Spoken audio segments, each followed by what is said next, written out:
Hi everyone, welcome to Ethernal Realms and welcome to the month ahead astrology reading. Make sure you check your sun, moon, and rising signs for a comprehensive view of the month. Additionally, I would recommend watching the tarot reading of the month ahead for your zodiac to get a different perspective of the month. While you will know the astrology in advance through this session, I will also send you a reminder when the astrological events are near. All you have to do is subscribe, hit the bell, and you will be notified as the events occur.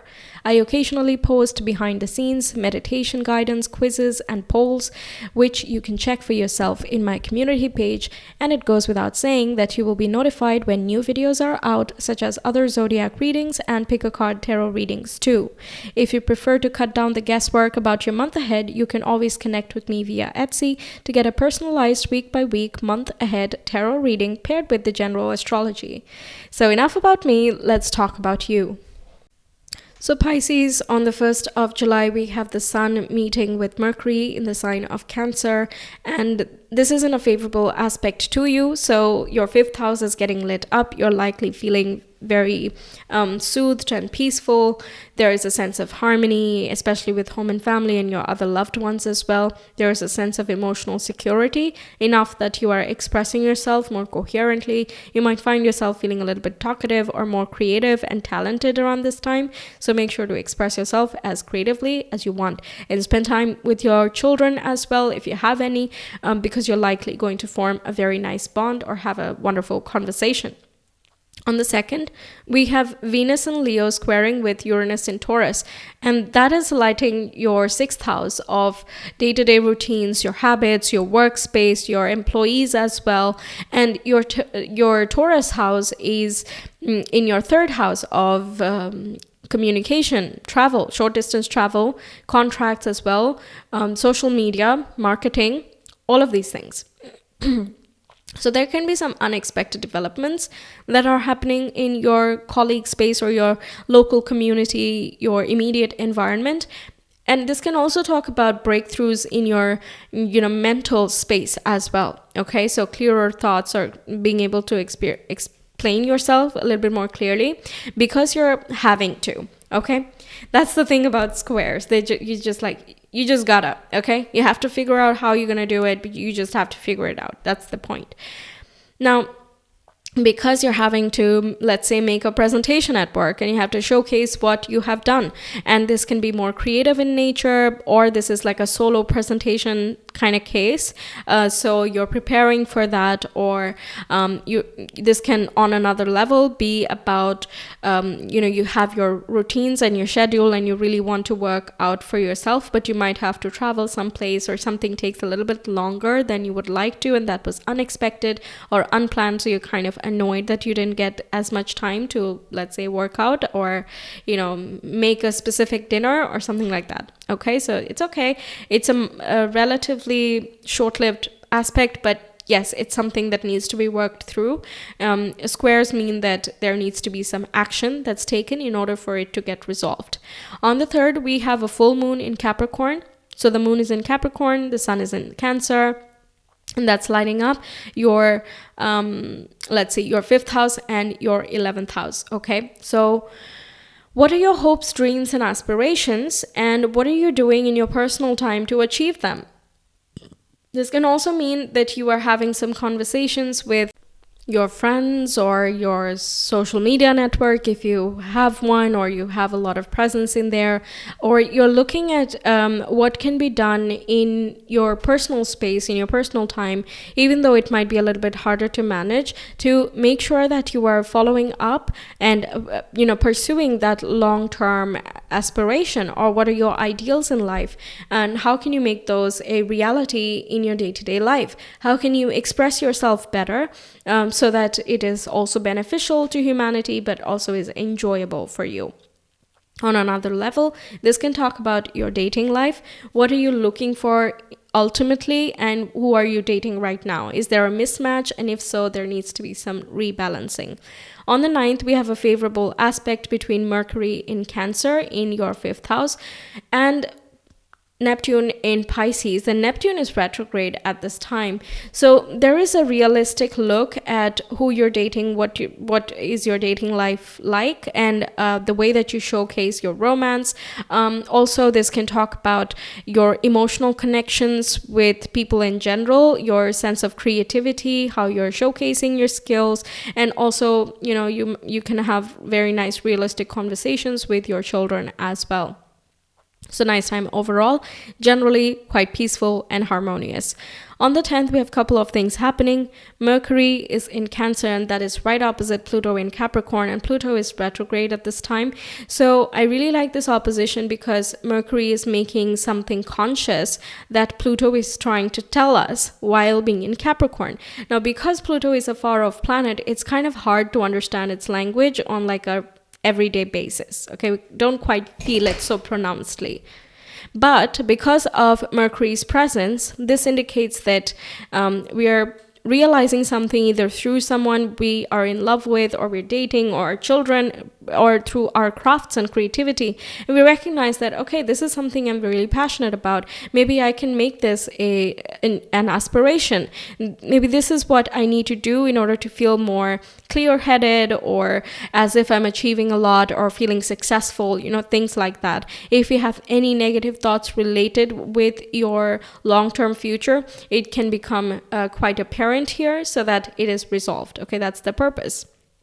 Okay, same day we have Mars in Virgo. So Mars is moving away from Leo into Virgo, and that is going to be in your 7th house of partnerships. There is more activity here. Your partner could be quite busy around this time, and it is at a trine angle. Mars in Virgo is in a trine aspect with the North Node in Taurus. So this can lead to some financial benefits that your partner is experiencing. Perhaps they are in marketing or social media, something like that, or they have some presence like that, and they are experiencing some type of growth, or they are trying out new ideas and new things, and that is benefiting them. But yes, they are absolutely getting busy here. And this can also mean that you are experiencing more people coming into your life. There's more healers perhaps, or service oriented people who are entering your life. You might be feeling more social in this time. You're meeting different people, reconnecting with old friends, and that's just leading to very nice, pleasant conversations, even some practical conversations that help you out, and other people are in a position to help you. Even if it is busy, that you might experience like quick solutions, quick movement, and if this doesn't work, we can try this. If that doesn't work, we can try something else. There's that flexibility as well. Okay. On the 11th, we have Mercury entering Leo from Cancer. So this is again lighting up your 6th house, and this can talk about that presentation energy that we were getting. And also this can be, what else? This is about confidently putting up your work, being confident and, in a nice way, competitive, hopefully. Okay. This is a competition energy, especially in this house, of like co-workers, let's say, or who does the best work, quality of deliverance, things like that. So, of course, that is not going to resonate for everybody, but yes, that is the shadow quality here. But apart from that, this talks about confident self-expression and putting up your creative work out front and letting it shine. The same day, though, we have a square between Mercury and Leo with the North Node in Taurus. This is going to bring in some missing information or some lost pieces of conclusion that is needed for us to move forward into the next North Node cycle. So this is going to perhaps give you an indicator of, if you keep doing this type of work, then this is the result you will experience, or this is the type of contract you will get. There can even be some interviews that you are going for, and there can be some either surprising bits of information that they forgot to tell during, let's say, the job description or on the phone call or whatever the case is. And you're discovering that, and that can feel a little bit stressful or out of your element, and you might have to learn some new skill, or you still have some other steps to follow up on. But again, this is a resolving square. You might decide that I'm done, or you decide that, okay, this is the break, this is the breakthrough I needed. All right. And I say that because the next day, the North Node moves from Taurus to Aries, which means that the Taurus sector is done for now. That doesn't mean that nothing happens in Taurus. There's still Jupiter over there.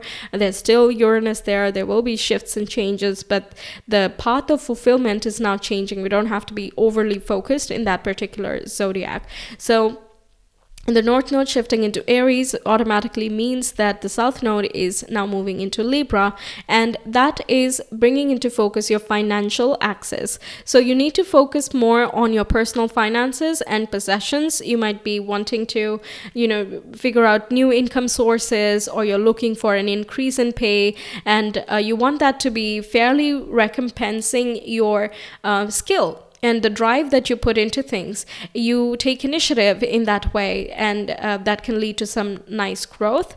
It also means that your a partner could be coming into some extra finances, or such that they're able to kind of they're not dependent on you in any way. They have their own thing going on. So you can now focus on what you are needing to create in this particular sphere. But the second house also talks about your self-worth and self-esteem. So where do you sell yourself short?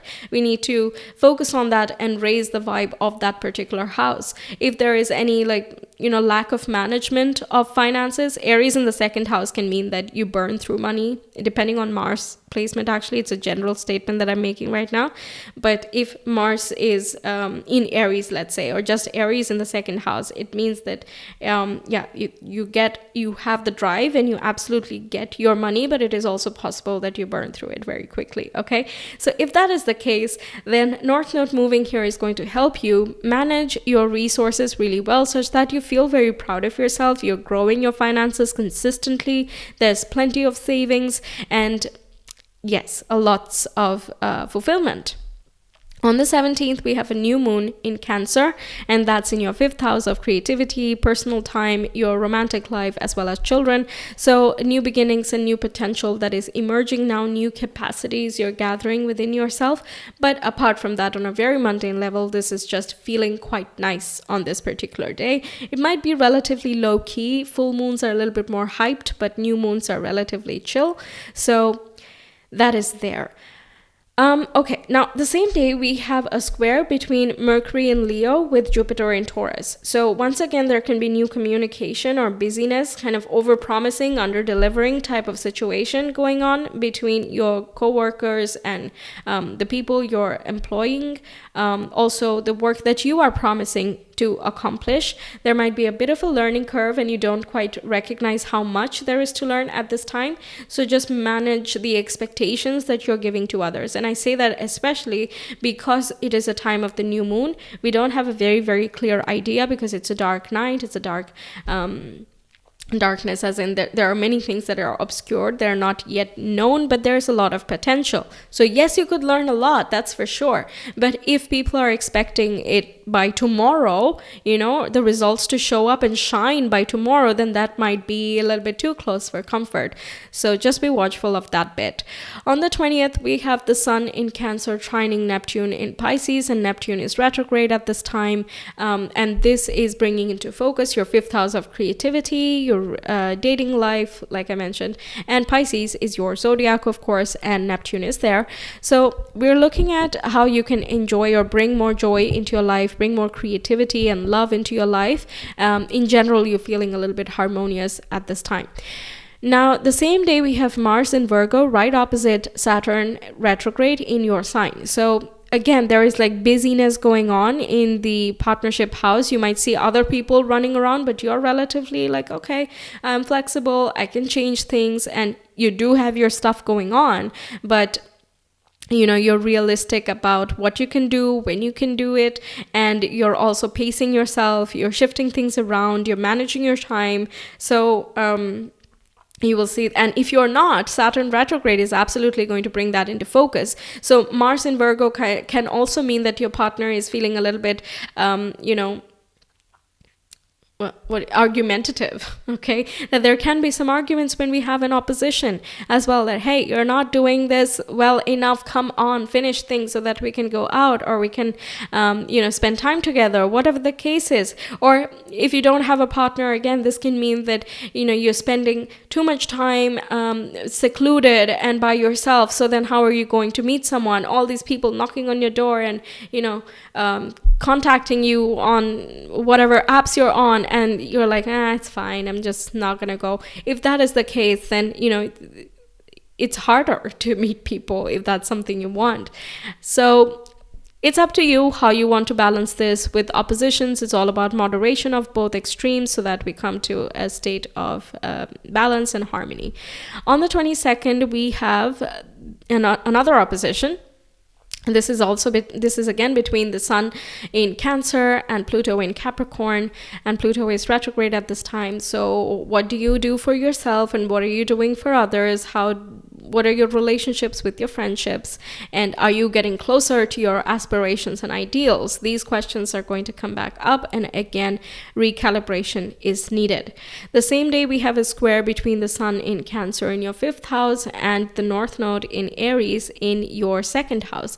So finances, you might want to overspend. Okay, you might want to overspend, but at the same time, you're like, I will really regret it if I do this, so I'm just not going to. Okay, so that doesn't mean that you don't spend anything. It's about moderation. Okay, and on the flip side, this can be about earning as well. You want to earn in a specific way or not at all. Okay, so if that is the case, the way to resolve squares is to do both things that are on either side of the aspect. One or the other is not really the solution, and the squares do come with a lot of energy, so you can utilize them, you can channel them, and if nothing is possible, then maybe wait for a day or two and see what comes up.